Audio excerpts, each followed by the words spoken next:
Nobody noticed the old man at first. He stood near the glass doors of Northline Holdings, clutching a worn brown paper bag like it was the last thing keeping him upright. His jacket was too thin for the cold, his boots dusty, cracked from years of walking land that didn't belong to him. People walked past him like he was invisible. Some looked away, some frowned, some whispered, but nobody helped. Across the street, Grace Miller, 58 years old, sharp-eyed, tired-faced, and running 5 minutes late to her first day as a senior financial analyst, saw him stumble. She stopped. That pause, just 2 seconds, was the moment everything changed. "Sir, hey, sir," she said, stepping toward him. "You all right?" The old man looked up, startled, embarrassed. "I am fine, ma'am. Just dropped something." Grace bent down before he could stop her. Papers spilled from the bag, old receipts, a folded lunch wrapped in newspaper, and a small envelope with a name written carefully in shaky handwriting. "For my son." She picked it up gently. "You don't gotta rush," she said softly. "Let me help." The man shook his head. "I don't want to bother you."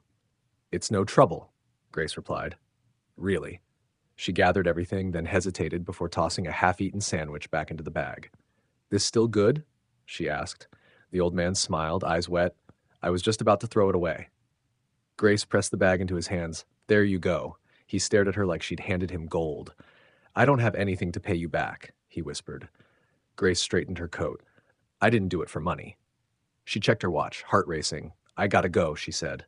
"Take care of yourself, okay?" The man nodded, voice trembling. "What's your name?" "Grace." "My name's Elias Carter," he said. "May God bless you twice for what you did today." She smiled once and walked away. 10 minutes later, Grace stood inside the marble lobby of Northline Holdings. Late, very late, and the receptionist, Vanessa Cole, 55, perfectly dressed, perfectly cold, looked her up and down like she was already disappointed. "You're the new analyst?" Vanessa asked. "Yes. First day." Vanessa smirked. "First day and already late. That's not a good look." "I had an unexpected situation," Grace replied calmly. "Won't happen again." "I don't want to hear excuses," Vanessa snapped. "We value punctuality more than words." Grace nodded. "Understood." Vanessa motioned sharply. "Follow me."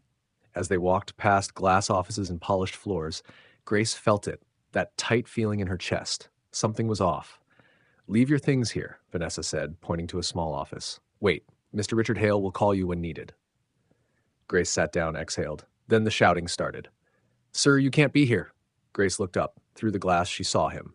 The old man, Elias, standing near the entrance, hat in his hands, shoulders hunched. "I'm just looking for my son," he said quietly. Vanessa stormed toward him. "You're making people uncomfortable," she hissed. "You need to leave."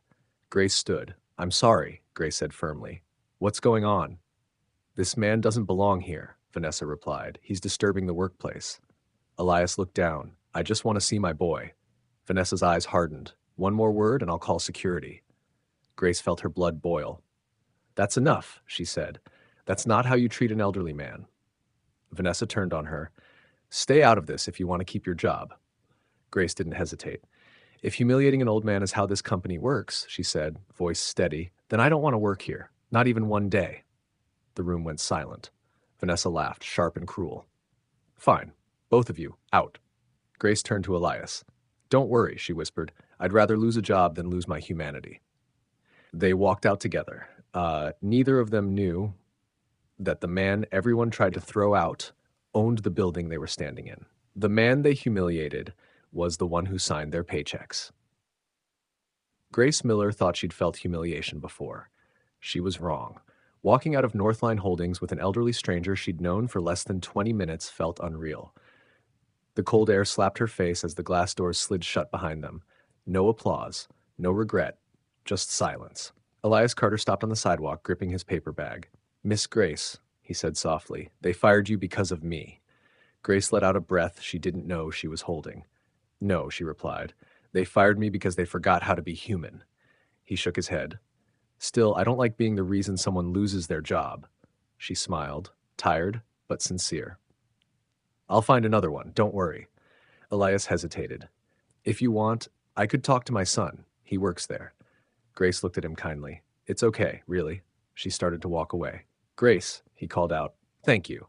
She waved without turning back. Neither of them noticed the black sedan slowing down across the street. Inside the executive boardroom, tension cracked like dry wood. Richard Hale, 62, CEO of Northline Holdings, stood by the window, staring down at the city like it owed him answers. "Where's the analyst?" he snapped. Vanessa straightened. "I fired her." Richard turned slowly. "You did what?" "She arrived late," Vanessa said confidently. "We can't allow that kind of behavior." Richard's jaw tightened. "That analyst was handpicked," he said, "for a deal worth 8 figures. Vanessa blinked. "Sir, there's no time to find another," Richard cut in. "Call her back, now." "I already fired her." "That wasn't your decision to make," Richard said coldly. "Either she comes back or you pack your things." Vanessa's face drained of color. "She's not answering," she said moments later, panic creeping in. Richard grabbed his coat. "Then we go find her." Grace was halfway down the block when she heard someone yelling her name. "Miss! Miss Grace!" She turned. Elias came jogging, well, as much as a 70-year-old man could jog, waving both arms. Behind him, Richard Hale. Grace froze. "Mr. Hale?" she said, stunned. Richard caught his breath. "We need you back. Immediately." Grace folded her arms. "You fired me." Richard glanced at Elias, then back at Grace. "There's been a misunderstanding." Vanessa arrived seconds later, heels clicking angrily. "She was late," Vanessa snapped. Grace met her eyes. "And you humiliated an old man." Silence. Richard exhaled sharply. "Grace, we need you for the financial review, please." Grace didn't answer. She looked at Elias. "Sir," she said gently, "do you still want to see your son?" Elias nodded. "More than anything." Grace turned back to Richard. "I'll come back," she said, "but he comes in with me." Vanessa scoffed. "Absolutely not." Grace shrugged. "Then I'm not coming." Richard didn't hesitate. "Let him in." Vanessa's mouth fell open. "This isn't over," she hissed. Grace smiled faintly. "It never is." Minutes later, Elias Carter sat in a leather chair that cost more than his truck. He stared around the office, overwhelmed. "I think I'm in the wrong place," he whispered. Grace squeezed his shoulder. "You're exactly where you need to be." The doors opened. A tall man in his early 60s stepped in, tailored suit, confident walk. Then he stopped. "Dad?" Elias stood. "Son?" They stared at each other for a heartbeat. Then Richard Hale, CEO, billionaire, power player, crossed the room and hugged the old farmer like a child. "I've been calling you," Richard said quietly. "I didn't want to bother you," Elias replied. Grace watched, stunned. Vanessa looked like she might pass out. Richard turned slowly. "This is my father," he said. "The man who worked fields so I could wear this suit." Vanessa swallowed. "I didn't know." "No," Richard interrupted. "You judged." Silence cut deep. Elias spoke up gently. "Son, the young lady was late today because she helped me." Richard looked at Grace. "Is that true?" Grace nodded. "Yes, sir." Richard exhaled. "Grace Miller?" He said, "Thank you for helping my father and for standing up when no one else did." Vanessa shifted nervously. Richard didn't look at her. "From today," he said calmly, "you'll be taking a human relations course." Vanessa blinked. "Sir?" "Fail it," Richard added, "and you're gone." "Yes, sir." Grace felt Elias squeeze her hand. Later that afternoon, the deal meeting began. Across the table sat Leonard Brooks, 65, slick smile, fake warmth. "This contract is solid," Leonard said. "We sign today." Grace skimmed the papers. Her expression changed. "This clause," she said, tapping the page, "shifts all financial liability onto us." Leonard waved it off. "Minor detail." "It's not minor," Grace said sharply. "It could bankrupt us." Richard leaned forward. "Is that true?" Leonard's smile tightened. "Grace," he said condescendingly, "you've been here 5 minutes." She met his gaze. "And I've been doing this for 30 years. Richard closed the folder. "We're not signing." Leonard stood abruptly. "You'll regret this." "Time will tell," Richard replied. Leonard stormed out. Elias leaned toward Grace. "You saved him." Grace smiled softly. "I just did my job." As the sun dipped low, Richard stood by the window again. "Funny thing," he said, "the people with the least usually give the most." Grace nodded. Outside, Elias watched the city lights flicker on, proud, quiet, and somewhere deep inside Northline Holdings, someone was already plotting revenge. Grace Miller didn't sleep that night, not because of fear, because of realization. She lay on her small apartment bed, staring at the ceiling fan as it hummed like it knew a secret. That morning, she was a nobody. By afternoon, she'd challenged a multi-million-dollar deal, embarrassed a senior executive, and earned the respect of one of the most powerful men in California. And power never forgives embarrassment. The next morning, Northline Holdings buzzed differently. Whispers floated between cubicles. Eyes followed Grace wherever she walked. She's the one. That's her. The girl who stopped the deal. Grace felt it. And so did Vanessa Cruz. Vanessa sat stiff behind her desk, jaw clenched, fingers tapping like a ticking bomb. The HR course Richard had assigned her played on her monitor. Respect in the workplace. She slammed the laptop shut. "This is not over," she muttered. In the executive wing, Richard Hale poured coffee for his father. Elias Carter cradled the mug carefully, like it was fragile. "You didn't have to humiliate anyone for me," Elias said quietly. Richard sighed. "Dad, she humiliated herself." Elias shook his head. "People forget where they came from." Richard looked at Grace's empty chair across the room. "She reminded me," he said. Grace walked in moments later, holding a thick folder. "I finished the company analysis," she said. Richard smiled. "Already?" She nodded. "And there's more." She laid the folder down. "These numbers," she said. "Someone's been inflating projections for months." Richard's smile faded. "Who?" Grace hesitated. "Leonard Brooks." Silence. Richard leaned back slowly. "That explains his rush to sign." Elias looked between them. "So, that man wanted to cheat you?" Grace nodded. "And if we'd signed, Northline would have carried the losses." Richard exhaled. "You did more than save a deal," he said. "You saved the company." Grace swallowed. She wasn't used to praise. Across town, Leonard Brooks slammed his fist against his desk. "Find out everything about her," he barked into the phone. "She's just an analyst," his assistant said nervously. "No," Leonard snapped. "She's a problem." By lunchtime, Grace felt the pressure building. Vanessa blocked her path near the elevators. "You think you're special," Vanessa said. Grace stayed calm. "I think everyone deserves respect." Vanessa laughed bitterly. "You humiliated me." "You humiliated yourself," Grace replied gently. Vanessa's eyes burned. "Careful," she whispered. "People fall fast around here." Grace met her stare. "So do liars." Vanessa stepped aside. But the threat lingered. That evening, Grace found Elias waiting in the lobby. He stood awkwardly, hat in hand. "I didn't want to bother you," he said. Grace smiled warmly. "You never bother me." "I brought you something," he said, handing her a small paper bag. Inside, homemade empanadas. "My wife made them," he said proudly. "She said kind people should never eat alone." Grace's eyes stung. "Thank you," she whispered. Richard watched from a distance. Something shifted in him. Later that night, Richard called Grace into his office. "I want to offer you something," he said. Grace stiffened. "I just want to do my job." "And you will," Richard replied, "but I want you closer to the decisions." He slid a document across the desk. "Senior financial advisor." Grace stared. "That's a huge responsibility." "So is integrity," Richard said, "and you have it." Grace nodded slowly. "I won't disappoint you." "I know," he said. But across the city, Leonard Brooks smiled. His investigator handed him a file. "She has no scandals," the man said. "No debts, no criminal record." Leonard frowned. "Everyone has a weakness." The investigator hesitated. "She helps people. Elderly, strangers." Leonard's smile returned, dark and satisfied. "That," he said softly, "is her weakness." The next morning, Elias didn't show up. Grace waited and waited. By noon, she felt it in her gut. Something was wrong. She dialed his number. No answer. A chill crawled up her spine. She grabbed her coat. Kindness had brought her this far, and now it was about to be tested. Grace Miller hated that feeling, that quiet, sinking weight in her chest that told her, this isn't just bad luck.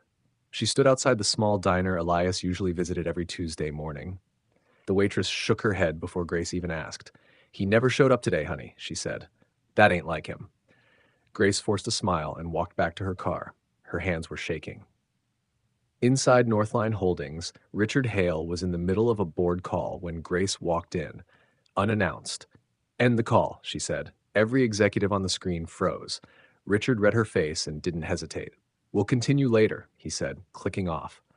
"What happened?" He asked quietly. "My phone calls aren't going through," Grace said. "He never misses his routine. Never." Richard stood. "Sit," he said firmly. "Breathe." Grace exhaled sharply. "This isn't random," she said. "I can feel it." Richard's jaw tightened. "Leonard," he said under his breath. Across town, Elias Carter sat on a metal bench inside a dim waiting room, not scared, just confused. A man in a cheap suit had approached him that morning outside his apartment. "Sir," the man had said politely, "we're conducting a routine verification regarding your son's assets." Elias frowned. "I don't understand." It won't take long, the man smiled. Just a few questions. Elias trusted smiles. That was his mistake. Grace and Richard drove in silence. Richard's phone buzzed. A message. Unknown number. Stop digging, or the old man gets hurt. Grace's blood ran cold. Richard slammed the brakes. That son of a... Grace grabbed his arm. No, she said. This is what he wants. Richard clenched his fists. Leonard crossed a line. Grace nodded. And now, we end this. Back at Northline, Vanessa Cruz watched the security feeds nervously. She hadn't slept. Not since Leonard called her the night before. You owe me, he'd said. And you're going to help me. Vanessa swallowed hard. She'd thought humiliating an old man was the worst thing she'd ever done. She was wrong.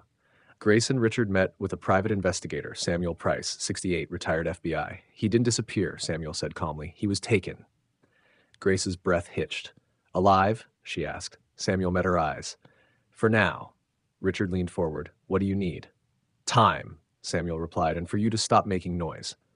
Grace shook her head. No. Samuel studied her.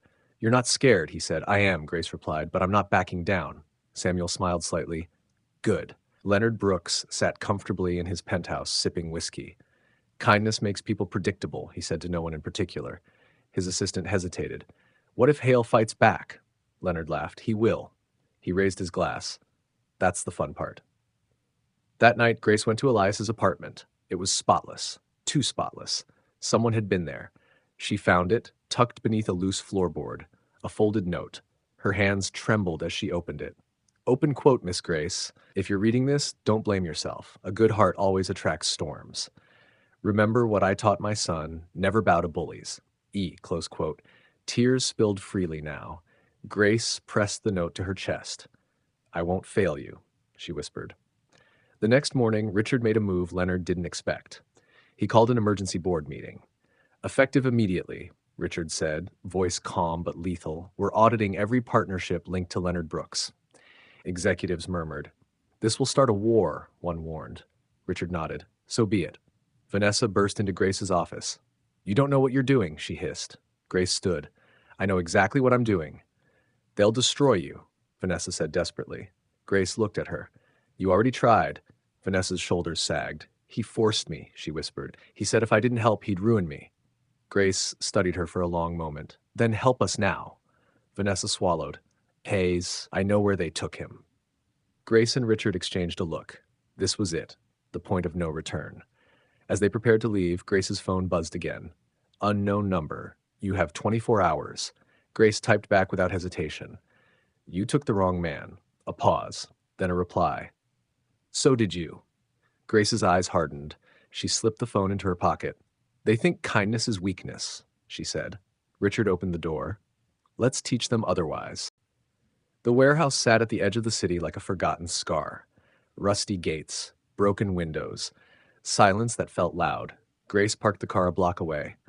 Her heart was pounding, but her face was calm, the kind of calm people get right before they do something irreversible. Vanessa sat beside her, hands trembling. He's inside, Vanessa whispered.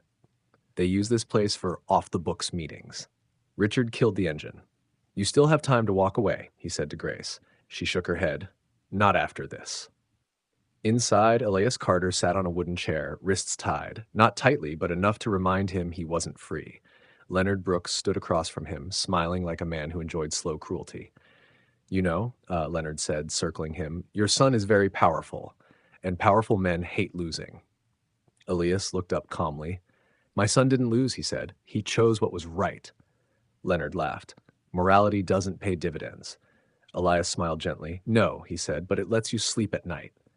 Leonard's smile vanished. Outside, Grace whispered, security? Richard nodded. Private. Loyal. Two men moved silently to the side entrance. Vanessa grabbed Grace's arm. If this goes wrong, she said, voice breaking, I'm sorry. Grace met her eyes. Do one good thing, she said, and it counts. Leonard's phone buzzed. A message. Unknown. She's here. Leonard exhaled slowly. Perfect. He turned to Elias. Your kindness cost you, he said, but it bought your son something far more valuable. Elias frowned. What? Leonard leaned in. A test. The doors burst open. Let him go. Grace's voice cut through the warehouse like glass. Leonard turned, amused. Ah, he said. The hero arrives. Richard stepped forward, eyes cold. This ends now. Leonard chuckled. You really think you're in control? Grace moved closer to Elias. You wanted leverage, she said. Take me instead. Richard snapped, Grace. Leonard raised a hand. Interesting, he said thoughtfully. You'd trade yourself? Grace nodded without hesitation. Yes. Elias shook his head violently. No, miss, please. Grace squeezed his hand. You once told me not to bow to bullies, she said softly. This is me standing. Leonard studied her. Then he laughed. You know what? He said. Deal. Richard lunged forward. Leonard's guards raised weapons. Easy, Leonard said. One wrong move, and this turns tragic. Grace stepped fully forward. Let him go. Leonard nodded. Untie him. The rope fell. Elias stood stunned. Go, Grace whispered. He didn't move. Leonard leaned close to Grace. You just proved my point, he murmured. Kind people always lose. Grace looked him dead in the eye. No, she said. They expose monsters. Sirens wailed in the distance. Leonard's smile cracked. What did you do? He snapped at Richard. Richard finally smiled. I waited. The warehouse flooded with red and blue lights. Guards scattered. Leonard stepped back, fury exploding across his face. This isn't over, he shouted. Grace didn't flinch. It is for him, she said, pointing at Elias. And it will be for you. As police stormed in, Leonard was cuffed, screaming, threatening, unraveling. Elias hugged Grace tightly. You risked your life, he whispered. She smiled through tears. You once fed me when I had nothing, she replied. We're even. Richard watched them, something heavy lifting from his chest. Outside, as dawn broke, Vanessa approached Grace. They'll arrest me too, she said quietly. Grace nodded. But you helped, she added. That matters. Vanessa swallowed. I don't deserve forgiveness. Grace looked at the rising sun. None of us do, she said. But we earn second chances. Leonard was shoved into a police car, eyes burning with hatred. This isn't the end, he hissed. Grace met his gaze calmly. For you, she said. Leonard Brooks' arrest made headlines by morning. Business tycoon arrested in kidnapping scandal, secret deals, threats, and a missing elderly man. Grace stared at the TV screen in the Northline lobby, coffee untouched in her hands. People whispered again. But this time it wasn't curiosity. It was fear. Richard Hale stood at the window of his office, watching reporters swarm the building. Power hates exposure, he said calmly, and it hates people who don't play along. Grace nodded.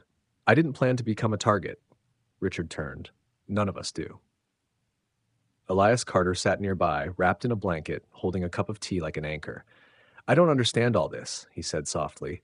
All I ever wanted was to see my son. Grace smiled sadly. And because of that, she said, you showed us who we really are. By noon, the backlash arrived. Lawyers, auditors, anonymous emails. One message stood out on Grace's screen. Open quote. You destroyed a man's life. Now live with it.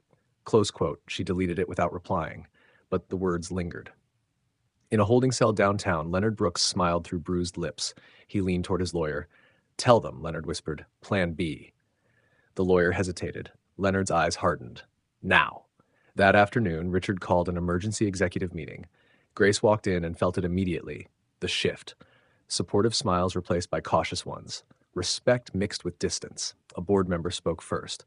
Richard, the board is concerned. Richard folded his hands. About? The publicity, the man continued. Your personal involvement and hers. Eyes turned to Grace.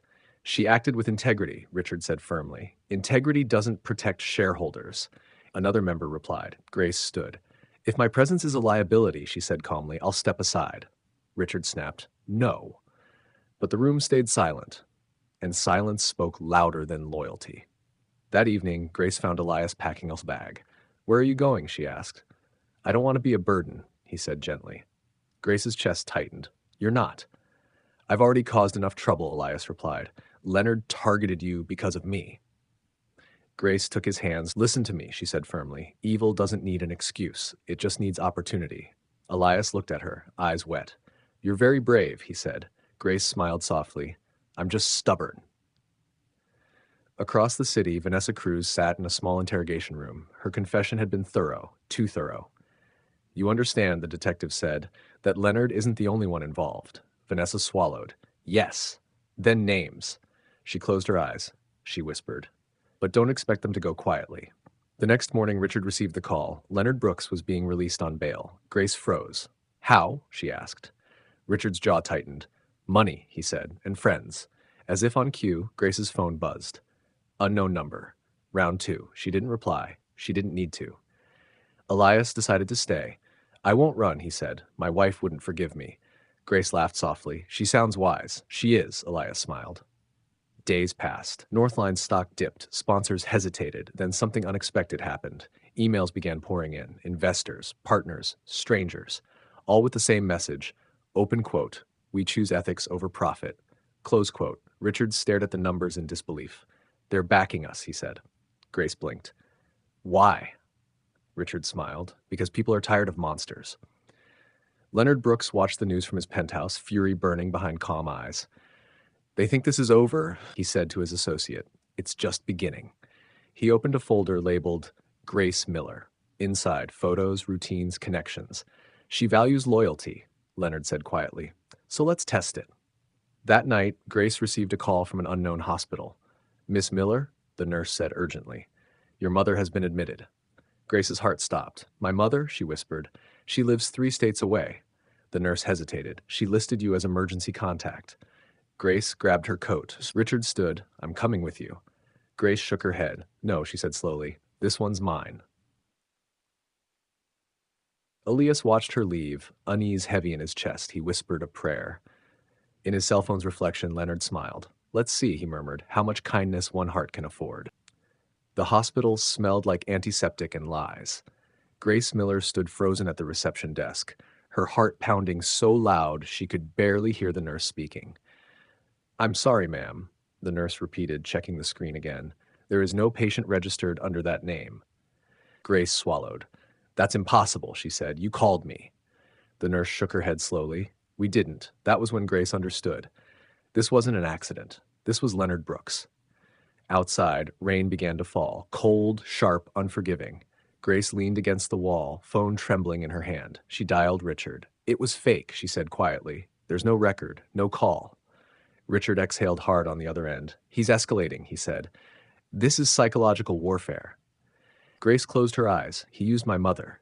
Silence followed. Then Richard spoke carefully. This isn't about business anymore. I know, Grace replied. It's personal. Across town, Elias Carter sat alone in his small apartment, staring at an old photograph of his family, his wife, his son, him, before life hardened his hands. The phone rang. Unknown number. He hesitated, then answered. Hello? A familiar voice responded. Dad. Elias's breath caught. Daniel, he whispered. Where are you? Daniel asked, tense. Why didn't you tell me what was happening? Elias's hands shook. I didn't want trouble to follow you. Daniel laughed bitterly. Trouble found me anyway. There was a pause. Someone came to my office today, Daniel continued. They asked questions about you, about Grace.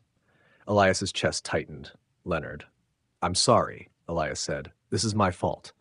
No, Daniel replied firmly, it's not. That evening, Leonard Brooks hosted a quiet dinner at his penthouse. No press, no noise, just strategy. Grace Miller won't break easily, Leonard said, sipping wine. People like her think they're invincible because they're moral. One man chuckled. So what's the plan? Leonard smiled thinly. We isolate her. The next morning, Grace arrived at Northline to find security guards waiting. Richard stood beside them, face tight. What's going on? She asked. Richard lowered his voice. The board voted. Grace already knew. They want me gone, she said calmly. They're calling it temporary leave, Richard replied, until the heat dies down. Grace nodded slowly. Did you fight it? I did, Richard said. I lost. Grace took a deep breath. Then I'll go, she said, but I won't disappear. Richard met her eyes. I know. As Grace packed her desk, coworkers avoided eye contact, except one. Lena Brooks, junior analyst, no relation to Leonard. I just wanted to say, Lena whispered, you did the right thing. Grace smiled. That doesn't always win, she replied. Lena shook her head. Maybe not immediately. Outside the building, cameras flashed. Reporters shouted questions. Ms. Miller, are you being forced out? Is Northline covering up corruption? Do you regret helping Elias Carter? Grace stopped. She turned. No, she said clearly. I regret nothing. She walked away. That night, Grace returned to her apartment to find the door unlocked. Her heart raced. Inside, everything looked untouched. Except for one thing. A single envelope placed neatly on the table. Inside was a photo. Her mother, walking into her apartment building. Below it, a handwritten note. Open quote, kindness has consequences. Close quote. Grace's knees weakened. She sat down slowly, breathing hard. This wasn't intimidation. This was a warning. She called Richard immediately. "He knows where my mother lives," Grace said. Richard's voice hardened. "That's it," he replied. "We involve federal authorities." Grace hesitated. "And Elias?" she asked. "He's already suffered enough." Richard paused. "That man raised a good son," he said quietly, "and good men don't run when evil gets loud." Meanwhile, Elias sat with Daniel at a small diner. "I never wanted this life for you," Elias said. Daniel looked at his father. "You didn't choose this," he replied. "You survived it." Daniel leaned forward. "Grace stood up for you when no one else would," he said. "If she's in danger because of that—" Elias nodded. "I won't stay silent." Vanessa Cruz watched the news from a witness protection motel. Leonard's release, Grace's suspension. Her hands clenched. Her hands clenched. "They're letting him win," she whispered. Her phone buzzed. A message from an unknown number. Open quote, "You owe us silence," close quote. Vanessa stood up. "No," she said aloud, "I owe the truth." Grace barely slept. Every sound felt like a threat. At dawn, she made a decision. She called Elias. "We can't hide anymore," she said. "He's targeting everyone we love." Elias's voice was steady. "Then we stand together." Grace smiled weakly. "That's exactly what he doesn't expect." Across the city, Leonard Brooks watched surveillance footage. Grace leaving her apartment, Elias boarding a bus, Daniel entering his office. Leonard leaned back. "Checkmate," he murmured. But he didn't see Vanessa dialing a federal hotline, and he didn't hear Richard making one last call to someone far above the board. Because power, when exposed, doesn't just fight back, it panics. The federal building was quiet in a way that felt unnatural.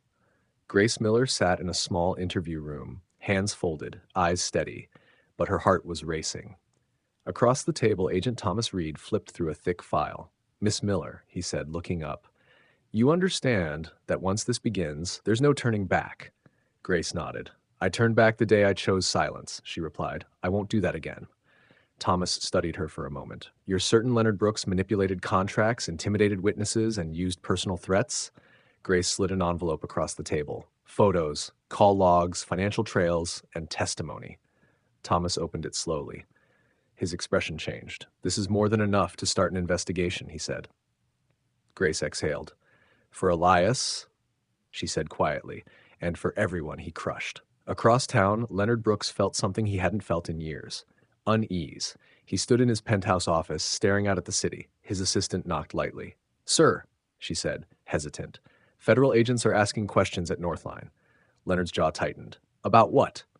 "About contracts and intimidation." Leonard smiled, but it didn't reach his eyes. "Let them," he said. "Questions don't kill empires." But when the door closed, he poured himself a drink with a trembling hand. Elias Carter sat on a park bench, hands clasped around a paper coffee cup. Daniel stood beside him. "They're going to drag you into this," Daniel said. "You know that, right?" Elias nodded. "I've been invisible my whole life," he replied. "If being seen protects Grace, then so be it." Daniel placed a hand on his father's shoulder. "I'm proud of you." Elias smiled faintly. "That makes the years worth it." At Northline, panic spread quietly. Emails deleted, files misplaced, phones ringing unanswered. Richard Hale moved through the chaos like a man with nothing left to lose. He entered Leonard's office without knocking. "This ends now," Richard said. Leonard looked up, amused. "Careful," he replied. "You're speaking to someone who built this company." Richard leaned forward. "No," he said. "You stole it." Leonard's smile vanished. "You think the feds scare me?" Leonard hissed. "I've survived worse." Richard straightened. "So has Grace," he replied. "And she doesn't fight dirty." Leonard laughed bitterly. "That's why she'll lose." That afternoon, Vanessa Cruz stepped into a federal safe house. Agent Reed greeted her. "You understand the risks," he said. Vanessa nodded. "I've lived with fear long enough," she replied. "I won't die with lies in my mouth." She sat down and began to speak. Leonard's schemes, hidden accounts, threats disguised as favors. The room fell silent. "This confirms everything," Reed said finally. Vanessa closed her eyes. "Then make it count." Grace visited her mother that evening. She hugged her tightly. "I'm sorry," Grace whispered, "for dragging you into this." Her mother pulled back, eyes fierce. "Never apologize for being decent," she said. "If the world punishes that, then the world is wrong." Grace smiled through tears. Late that night, Leonard received a call. Unknown number. He answered. "This is Brooks. Agent Reed's voice was calm. "Mr. Brooks," he said, "we'd like to ask you a few questions." Leonard's face hardened. "About what?" "Fraud, coercion, obstruction of justice." Leonard laughed softly. "You don't have proof." There was a pause. "We do," Reed replied, "and we have witnesses." The line went dead. Leonard stared at the phone. For the first time, his confidence cracked. He turned to the wall safe, opening it quickly. Documents. Cash. Passports. He moved fast, too fast, because power always believes it has time. Outside, sirens echoed faintly. Leonard froze. Grace stood at her apartment window, watching the city lights flicker. Her phone buzzed. A message from Richard. Open quote, "It's happening." Close quote. She closed her eyes. Not relief. Not victory. Just exhaustion. At dawn, agents entered Northline. Computers seized, accounts frozen, executives questioned. Leonard Brooks was escorted out in handcuffs, head high, jaw clenched. Cameras flashed, reporters shouted, "Mr. Brooks, is this the end?" "Did you threaten witnesses? Was it worth it?" Leonard said nothing, but his eyes scanned the crowd, searching. He saw Grace. She met his gaze. No hatred, no fear, just truth. Leonard looked away. Elias watched the news from his small apartment. Daniel stood beside him. "They're saying your name," Daniel said softly. Elias nodded. "Let them," he replied. "For once, the truth sounds loud." But as the broadcast ended, a new headline appeared. Open quote, "Leonard Brooks released on bail." Close quote. Grace's phone rang immediately. Richard's voice was tense. "This isn't over," he said. Grace looked out the window. "I know," she replied, "but now he's desperate. And desperate power is the most dangerous kind." Leonard Brooks didn't go home after making bail. He went underground, a private residence outside the city. No cameras, no staff he didn't personally vet. He stared at the fire burning low in the stone fireplace, his jaw tight, eyes hollow. "They humiliated me," he muttered, "in front of the whole damn country." Across the room, a man in a dark coat leaned forward. "You still have options," the man said calmly, "but they won't be clean." Leonard's lips twitched. "They never are." Grace felt it before she understood it. That tightening in the chest, that instinct that told her something bad was coming. She was leaving the courthouse with Richard when her phone buzzed. Unknown number. She ignored it, then it buzzed again. A message appeared. Open quote, "You think this ends with headlines? I built this game, and I can still burn your life down." Close quote. Grace stopped walking. Richard noticed immediately. "What is it?" Grace showed him the screen. Richard cursed under his breath. "He's panicking," he said, "and that makes him dangerous." That night, Elias Carter's lights went out. The apartment fell into darkness. Daniel reached for his phone. "No signal," he said. A knock echoed through the hallway. 3 slow knocks. Elias stood up. "Don't open it," Grace said over the phone, voice shaking. "I'll call the police." Another knock. Harder. "Mr. Carter," a voice called out, smooth and polite. "We just want to talk." Elias closed his eyes. "I've worked fields my whole life," he said quietly to Daniel. "I'm not afraid of men in suits." He opened the door. 2 men stood there. One smiled. "Mr. Brooks sends his regards." By the time police arrived, the men were gone. Elias sat on the couch shaking, life, a deep bruise forming along his jaw. Daniel paced like a caged animal. "They threatened him," Daniel said when Grace arrived. "They said they'd destroy you if he testified." Grace knelt in front of Elias, tears streaming. "I'm so sorry," she whispered. "I never wanted this for you." Elias lifted her chin gently. "Child," he said, voice steady despite the pain. "Some truths are worth bruises. Some are worth blood." Grace broke down. The next morning, the pressure escalated. Vanessa Cruz's car was vandalized. Richard Hale's office was ransacked. Anonymous emails spread lies about Grace online. Leonard watched it all from a distance. "Fear spreads faster than facts," he said to himself. But then his phone rang. Agent Reed. "You're violating bail conditions," Reed said flatly. "Witness intimidation, harassment." Leonard scoffed. "Prove it." There was a pause. "We don't need to," Reed replied, "because someone just came forward." Leonard froze. "Who?" "The one you underestimated most." That afternoon, Elias Carter walked into the courthouse. Cameras turned instantly. Grace tried to stop him. "You don't have to do this," she said. Elias straightened his jacket. "I do," he replied. "I raised my son to stand up when it's hardest." Daniel stood beside him. "So did I." Inside the grand courtroom, Leonard sat stiffly at the defense table. He looked confident. Too confident. Until the judge spoke. "The court calls Mr. Elias Carter."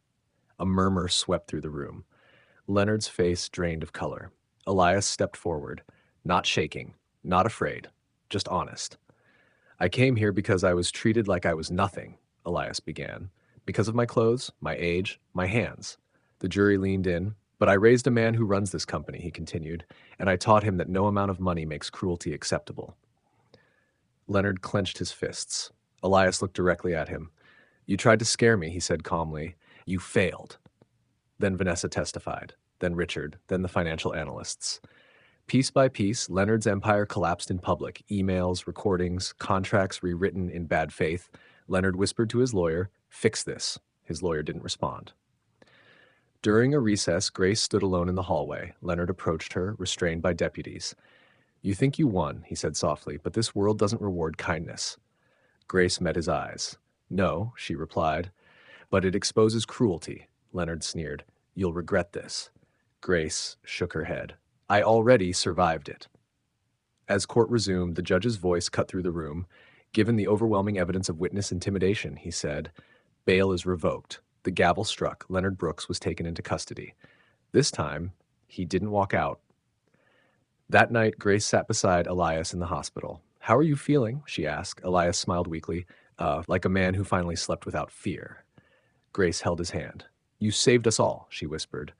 Elias shook his head. No, he said. You reminded us who we're supposed to be.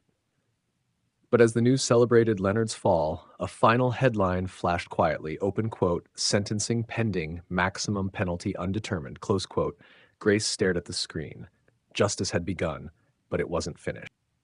The courtroom was silent, not the tense kind of silence, the heavy kind, the kind that settles in your chest and makes you think about every choice you ever made.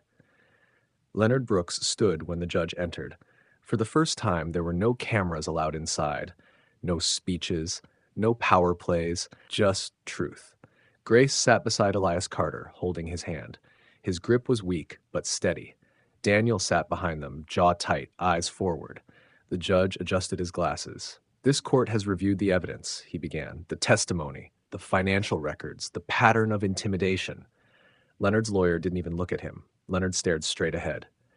The defendant, the judge continued, used wealth and authority to exploit trust, silence dissent, and dehumanize those he deemed beneath him. Grace swallowed. Elias closed his eyes.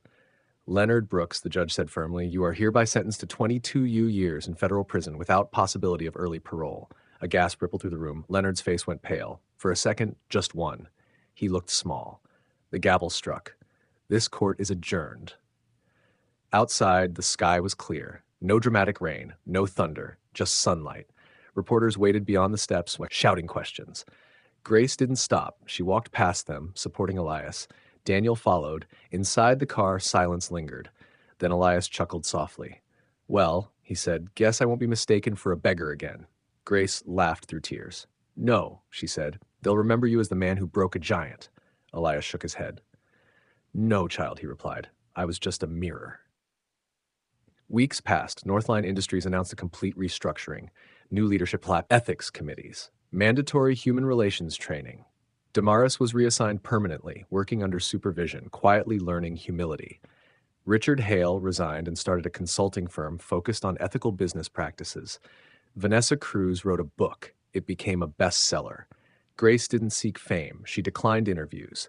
Instead, she accepted a new role, leading financial transparency for multiple nonprofits. When asked why, she always said the same thing, because numbers don't matter if people don't. One afternoon, Grace visited Elias at his small countryside home. Fields stretched beyond the porch, the same fields that once bent his back, now fed by dignity. Elias poured lemonade. Daniel grilled outside. You ever regret it? Elias asked gently. Speaking up? Grace thought for a moment.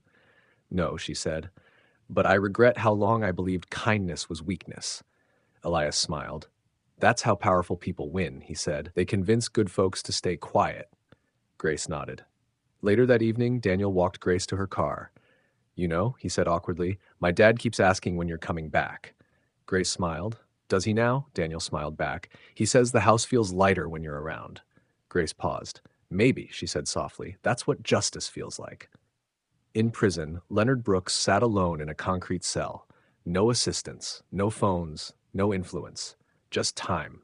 He replayed the moment Grace met his eyes, not with anger, but with truth. And for the first time in his life, Leonard Brooks understood what he had lost. Not money, not power, but respect. The final scene wasn't in a courtroom. It was simple. Elias Carter standing in his field at sunrise, hands dirty, back straight.